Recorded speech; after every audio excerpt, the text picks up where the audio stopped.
The M on Mount Sentinel is one of the icons, not just of the University of Montana, but for the whole Missoula community. So I've been working to make some changes to the trail that'll make it more sustainable.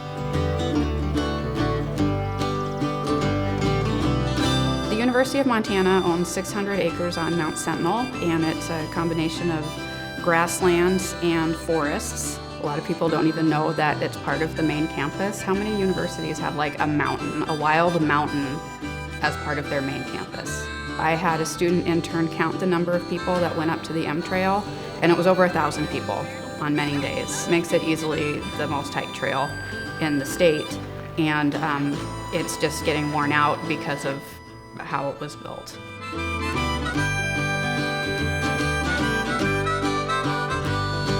The trail is built at about almost a 30-degree incline and constantly eroding down the mountain. So we're flattening it out to under a 20-degree slope.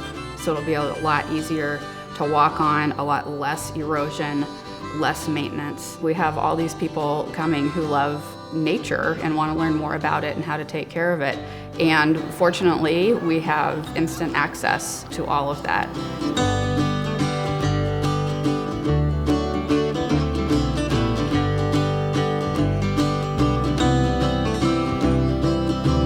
This would not have been possible without students and community volunteers. There's been thousands of hours of student and community volunteer labor, and I am just so impressed with all the work that's gone on up there.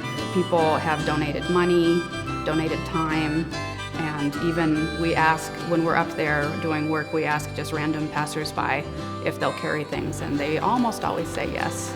So.